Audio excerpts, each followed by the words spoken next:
룻기 2장 8절에서 17절까지의 말씀 다 같이 합독하도록 하겠습니다.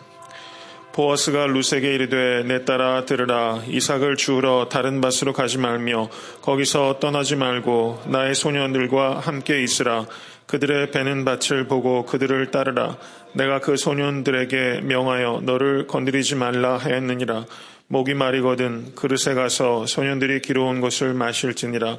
룻이 땅에 엎드려 절하며 그에게 이르되 나는 이방 여인이오늘 당신이 어찌하여 내게 은혜를 베푸시며 나를 돌아보시나이까. 보아스가 그에게 대답하여 가로되 내 남편이 죽은 후로 내가 시므에게 행한 모든 것과 내 부모와 고국을 떠나 전에 알지 못하던 백성에게로 온 일이 내게 분명히 들렸느니라. 여호와께서 내 행한 일을 보응하시기를 원하며 이스라엘 하나님 여호와께서 그 날개 아래 보호를 받으러 온 내게 온전한 상 주시기를 원하노라. 룻이 가로되 내 주여 내가 당신께 은혜 얻기를 원하나이다. 나는 당신의 시녀의 하나와 같지 못하오나 당신이 시녀를 위로하시고 마음을 기쁘게 하는 말을 하셨나이다. 식사할 때 보아스가 룻에게 이르되 이리로 와서 떡을 먹으며 내 떡 조각을 초에 찍으라. 룻이 곡식 베는 자 곁에 있으니 그가 볶은 곡식을 주매 룻이 배불리 먹고 남았더라. 룻이 이삭을 주우러 일어날 때 보아스가 자기 소년들에게 명하여 가로되 그로 곡식 단 사이에서 줍게 하고 책망하지 말며 또 그를 위하여 줌에서 조금씩 뽑아버려서 그로 줍게 하고 꾸짖지 말라 하니라. 룻이 밭에서 저녁까지 줍고 그 주운 것을 떠니 보리가 한 에바쯤 되는지라. 아멘. 하나님의 말씀입니다. 오늘 룻기 2장 8절에서 17절까지의 말씀은 이제 룻과 보아스가 만나게 되는 그런 장면이 기록되어 있습니다. 2장 8절을 보시면 보아스가 룻에게 내 딸아 들으라. 이삭을 주우러 다른 밭으로 가지 말며 여기서 떠나지 말고 나의 소녀들과 함께 있으라. 그들의 베는 밭을 보고 그들을 따르라. 내가 그 소년들에게 명하여 너를 건드리지 말라 하였느니라. 목이 마르거든 그릇에 가서 소년들의 기러운 것을 마실지니라. 이렇게 말을 합니다. 이 보아스가 룻에게 제일 처음에 시작하는 말이 내 딸아 이렇게 말을 시작하고 있어요. 이 보아스는 이 친절과 배려가 아주 몸에 배인 사람입니다. 내 딸아 이렇게 그 이민 와서 또 오늘 그 겁이 잔뜩 난 마음으로 지금 밭에서 이삭을 줍고 있는데 이 보아스가 주인이 와서 내 딸아 이렇게 말을 하면서 이 보아스는 룻의 긴장을 풀어주고 있습니다. 그리고 보아스가 하는 말을 보면 소년들에게 이런 명을 내립니다. 룻을 건드리지 말아라 이렇게 말하고 있어요. 그러니까 지금 룻이 그 곡식 단 사이에서 이삭을 줍는 일이 어느 정도 위험을 감수한 일이라는 것을 이것을 통해서 알 수 있습니다. 보아스는 지금 룻에게 지금 당장 이삭을 줍는 일을 보장해 주었을 뿐만 아니라 앞으로도 소년들이 룻을 건드리지 말도록 이렇게 프로텍션을 해주고 있는 것입니다. 미래에 대해서 보호를 해줍니다. 그리고 덧붙여서 목이 마르거든 그릇에 가서 소년들이 길어온 것을 마실지니라 하면서 룻의 목마름까지 지금 살펴주고 있는 이 보아스가 굉장히 세심하고 섬세한 사람이라는 것을 알 수 있습니다. 여기에서 목마르거든 이라고 말하면서 이 룻의 목마름을 해결해 주고 있는 이 보아스는 예수님의 모습을 연상케 해줍니다. 요한복음 4장 14절을 보시면 주님께서 사마리아 여인에게 내가 주는 물을 먹는 자는 영원히 목마르지 아니하리니 나의 주는 물은 그 속에서 생생하도록 솟아나는 영생하도록 솟아나는 샘물이 되리라. 주님께서 이렇게 말씀하셨습니다. 이 보아스의 모습은 우리 주님의 모습을 미리 예견케 하는 예표적인 모습을 가지고 있다고 생각이 됩니다. 오늘 새벽 제단을 통해서 영생하도록 솟아나는 주님의 샘물을 맛보시는 사랑하는 성도님 되실 수 있게 되기를 간절히 축원합니다. 그러자 룻이 어떻게 합니까? 10절을 보면 룻이 땅에 엎드려 절하였다 이렇게 말하면서 이 룻이 이 몸으로 말로 이 보아스에게 대해서 감사를 표현했습니다. 이 사람이 어떨 때 사람이 됩니까? 감사한 것을 알 때 사람이 되는 것이죠. 이 루시 땅에 엎드려 절하였습니다. 그리고 그 뒤에 뭐라고 말합니까? 나는 이방 여인이오늘 당신이 어찌하여 내게 은혜를 베푸시며 나를 돌아보시나이까. 이렇게 말하면서 나는 이방 여인이오늘 나는 이런 선대를 받을 만한 자격이 없습니다. 어찌하여 나에게 이런 은혜를 베푸십니까? 라고 말하면서 이 루시, 이 보아스의 예기치 못했던 호의에 대해서 놀랍고 그리고 감사하는 마음을 이 몸과 말로 표현했다는 것이죠. 은혜 받을 만한 자격이 없다라는 것을 나는 이방 여인이오늘 이렇게 말하고 있습니다.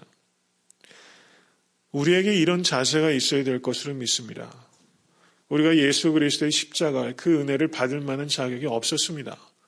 우리가 죄인이었을 때 우리가 아무 선한 행실을 하기 이전에 하나님께서 우리를 전적인 은혜로 하나님의 자녀로 삼아주신 것을 우리가 감사할 수 있게 되길 간절히 바랍니다. 시편 8편 3절에서 4절은 이렇게 말합니다. 주의 손가락으로 지으신 주의 하늘과 주의 베풀어 두신 달과 별들을 내가 보오니 사람이 무엇이간데 주께서 저를 생각하시며 인자가 무엇이간데 저를 권고하시나이까. 이게 깊은 영성을 경험하면 경험할수록 우리가 하나님의 은혜를 받을 만한 자격이 없다는 것을 매 순간 깨닫게 되는 것이죠.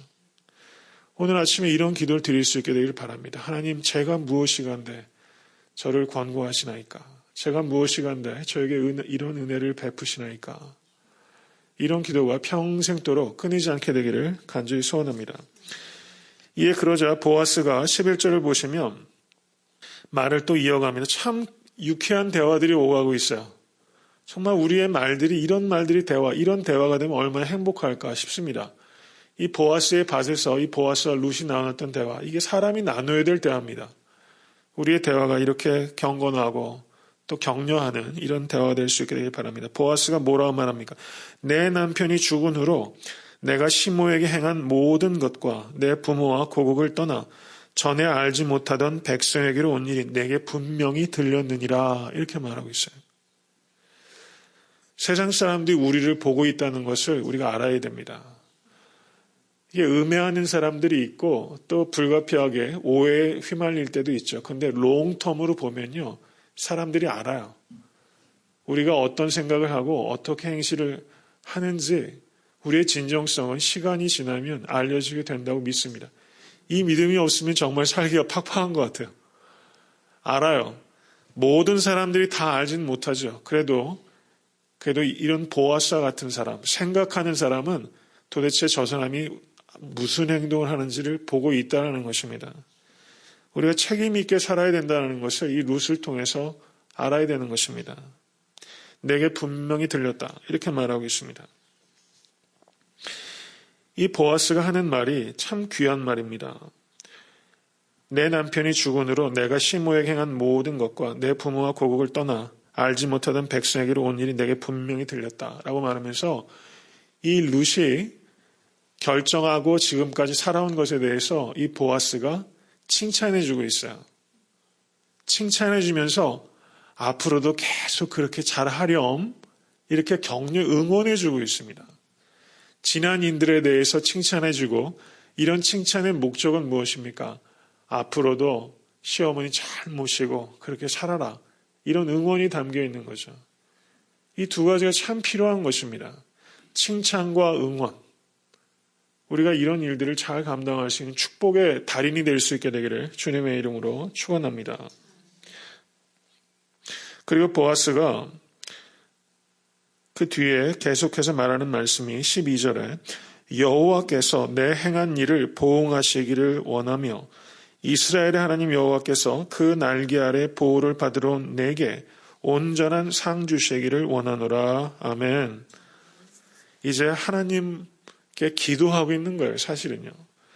하나님께서 내게 보응하시고 상 주시기를 원한다. 이런 축복의 말을 오늘 많이 하실 수 있는 성도님 되실 수 있기를 바랍니다. 이 보아스가 룻의 행위를 해석해주고 있어요. 이스라엘의 하나님 여호와께로 그 날개 아래 보호를 받으러 온 것이다. 이렇게 말하고 있습니다. 사랑하는 성도 여러분, 요즘 참 어려운 시대에 살고 있습니다. 우리가 하나님의 그 날개 보호 아래로 들어가실 수 있기를 간절히 축원합니다. 그 날개 아래 있으면 안전한 것입니다.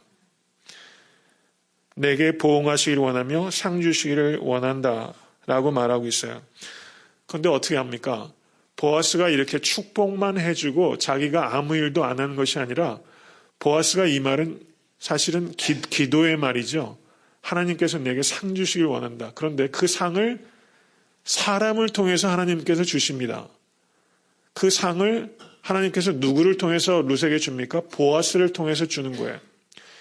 우리가 정말 참된 기도라는 것은요, 우리가 기도만 하고 아무것도 안 하는 것이 아니라 내가 드린 기도에 그 무게와 책임감을 느끼고 내가 첫 번째 기도의 응답의 한 부분이 될 수 있게 해서 나의 삶을 드리는 겁니다. 주기도문을 보시면 우리에게 일용할 양식을 주옵시고 이렇게 기도합니다. 그 기도를 정말 진지하게 기도하는 사람은 옆에 가난하고 헐벗은 이웃들에게 나의 양식, 잉여의 나의 양식을 나눠주는 것으로 내가 드린 기도의 응답의 한 부분이 되도록 나의 삶을 책임있게 살아가는 것입니다. 이 보아스의 삶이 그랬어요. 이 룻에게 상 주시기를 원했던 이 보아스는 자기가 할 수 있는 일들을 책임있게 감당했던 것을 우리가 오늘 이 보아스를 통해서 보게 되는 것이죠. 그리고 보아스는 그 상 주시는 이가 내가 아니라 사실은 하나님이시고 나는 거기에 도구일 뿐이다 라고 말하고 있어요. 이 룻을 도우면서 그 공을 전적으로 여호와 하나님께 돌리고 있다는 사실입니다. 우리에게 이런 겸손함이 있기를 간절히 축원합니다. 우리가 다른 일을 도우면서도 그것이 내가 하는 것이 아니라 하나님께서 나를 통하여 당신을 돕고 있는 것이다. 우리가 이런 마음을 가까이 될 줄을 믿습니다. 가정에서도 교회에서도 우리가 일터에서도 하나님께서 나를 축복의 통로로 사용하셔서 당신에게 복을 주고 계신 것이다. 이런 의식이 있으면 우리가 더 복받게 될 것을 믿습니다. 그러자 룻이 뭐라고 말합니까? 13절에 내 주여 이렇게 말하고 있어요. 내가 당신께 은혜 입기를 원하나이다. 나는 당신의 시녀의 하나와 같지 못하오나 당신이 이 시녀를 위로하시고 마음을 기쁘게 하는 말씀을 하셨나이다. 이렇게 말씀하고 있어요. 이 룻은 나는 당신의 시녀의 하나와 같지 못하오나 당신의 시녀보다도 못하다는 거예요. 이게 무슨 말입니까? 은혜 받을 만한 자격이 안 된다는 겁니다. 성도 여러분, 마태복음 15장 27절을 보시면 가나안 여인이 예수님께 뭐라고 말합니까? 주여 올소이다마는 개들도 제 주인의 상에서 떨어지는 부스러기를 먹나이다. 이렇게 말했어요. 비슷하지 않습니까? 얼마나 겸손합니까? 나는 은혜 받을 만한 자격이 없습니다. 그렇지만 은혜를 사양하지 않고 뭐라고 말합니까? 내가 당신께 은혜 입기를 원하나이다. 이렇게 말하고 있어요. 이 두 가지가 우리 가운데 있는 겁니다. 우리가 정말 은혜 받기에 합당하지 못한 존재라는 것을 고백하고 그렇지만 하나님, 저는 은혜를 먹지 않으면 살 수 없습니다. 은혜 입기를 원하나이다. 이렇게 말하는 거예요. 이게 진정한 겸손입니다. 하나님 은혜 주시옵소서. 은혜 입기를 원하나이다. 이렇게 기도하실 수 있기를 축원합니다. 그러자 그 뒤에 뭐라고 또 말합니까? 당신이 이 시녀를 위로하시고 마음을 기쁘게 하는 말씀. 이 말씀을 기억하세요. 위로하시고 마음을 기쁘게 하는 말. 이게 우리가 해야 되는 말입니다. 위로하시고 마음을 기쁘게 하는 말. 이런 언어의 사람이 되실 수 있기를 간절히 축원합니다. 그러자 14절에 이 보아스가 또 룻에게 이릅니다. 이리로 와서 떡을 먹으며 내 떡 조각을 초에 찍으라. 가까이 오게 한 거예요. 내 떡 조각을 초에 찍으라. 최고의 호의를 베풀었습니다. 그리고 볶은 곡식을 주매 룻이 배불리 먹고 남았더라. 마치 오병의 기적이 벌어졌던 광야가 생각나지 않습니까? 배불리 먹고 남게끔 베풀어 준 것입니다. 성도님들의 삶의 자리가 이렇게 나의 가족뿐만 아니라 나의 이웃에게 배불리 먹고 남을 수 있는 보아스의 밭이 될 수 있게 될 주님의 이름을 축원합니다. 여러분 오늘 일하는 일터에 가셔서 사업터에 가셔서 그렇게 기도하세요. 하나님 이 밭이 보아스의 밭이 되게 해 주시옵소서. 이 최고의 밭입니다. 배불리 먹고 남길 수 있는 그런 밭이 되게 해 주시옵소서. 보아스와 같은 인격을 갖게 해 주시옵소서. 기도하세요.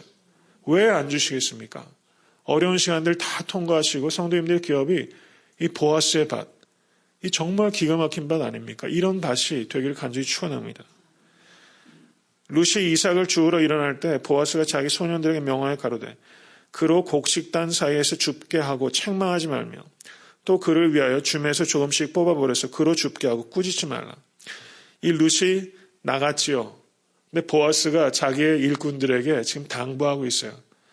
이 배려가 얼마만큼 정말 철저한지 모르겠어요. 이 보아스가. 그리고 자기를 내세우는 사람이 아니에요. 은밀하게 돕고 있습니다. 소년들에게 줌에서 조금씩 뽑아서 그걸 일부러 떨어뜨려라. 그것을 가져갈 수 있도록 해라. 그리고 꾸짖지 말아라. 이렇게 보아스가 지금 배려해주고 있습니다. 마태복음 6장 3절 4절을 보시면 너는 구제할 때 오른손이 하는 것을 왼손이 모르게 하여 내 구제함이 은밀하게 하라. 은밀한 중에 보시는 너희 아버지가 갚으시리라. 은밀한 중에 한 이 보아스의 행동 하나님께서 보셨습니다. 믿으십니까? 그래서 이 보아스가 어떤 축복을 받습니까? 다윗의 조상이 되고 예수 그리스도의 조상이 돼요. 하나님께서 얼마나 갚아주셨어요. 상상도 못하게 갚아주십니다. 성도님들께서 은밀하게 행하시는 선을 행하실 때 피곤치 않고 낙심치 않으시게 되길 주님의 이름으로 축원합니다.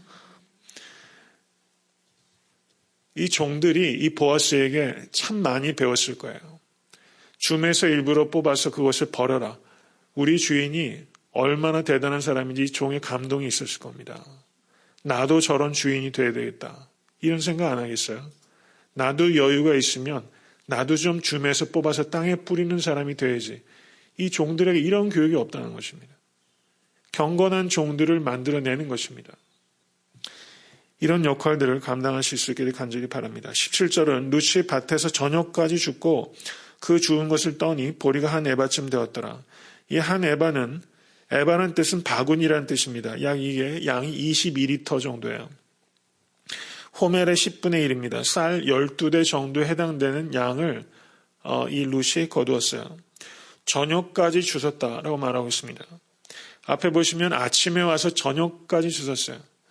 하나님의 은혜를 우리가 입으며 살아갑니다. 그렇지만 역시 우리는 어떻게 해야 됩니까? 최선을 다해야 되는 거예요. 저녁까지 줍는 일들을 우리가 해야 되는 것입니다.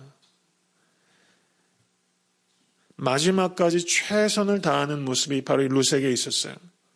이런 모습, 우리가 최선을 다하는 모습, 우리가 최선을 다한다고 최고가 늘 되는 건 아니죠. 그런데 최고가 되는 것보다 더 중요한 것은 최선을 다하는 것입니다.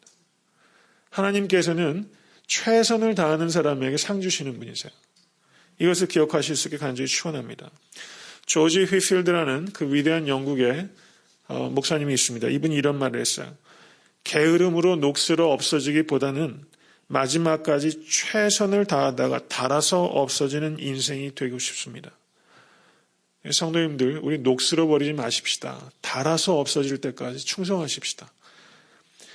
그 미국의 백화점 왕이라는 그 워너 메이커라는 사람이 있어요. 이분 책이 상당히 이분의 그 전기가 상당히 이제 한국 교교에서 크게 반향을 일으켰었습니다. 제가 기억하기는 전광 목사님이라는 분이 쓰셨던 것 같은데요. 예, 읽기 편하고 좋은 책입니다. 근데 이 워너 메이커가 이런 말을 했어요. 밭에 가장 좋은 비료는 농부의 발자국이다. 이런 말을 했어요. 밭에 뿌리는 퇴비보다 농부의 발자국이 가장 큰 비료가 된다. 이런 말을 했습니다. 사랑하는 성도 여러분, 우리가 하나님의 은혜를 입으며 살아갑니다. 노력한다고 결과가 보장되는 거 아니에요. 하나님께서 은혜를 더하셔야만 되는 일입니다. 그렇지만 우리가 부지런히 우리의 발자국을 밭에 남겨야 된다는 것을 기억하실 수 있기를 바랍니다. 우리가 섬길 수 있는 가정과 일터 그리고 교회가 있는 거 감사하실 수 있게 되길 바라고 하나님 내가 닳아서 없어질 만큼 나에게 주어진 책임을 잘 감당할 수 있도록 인도해 주시옵소서. 이 기도를 올리시는 사랑하는 성도님 되실 수 있게 되기를 주님의 이름으로 축원합니다.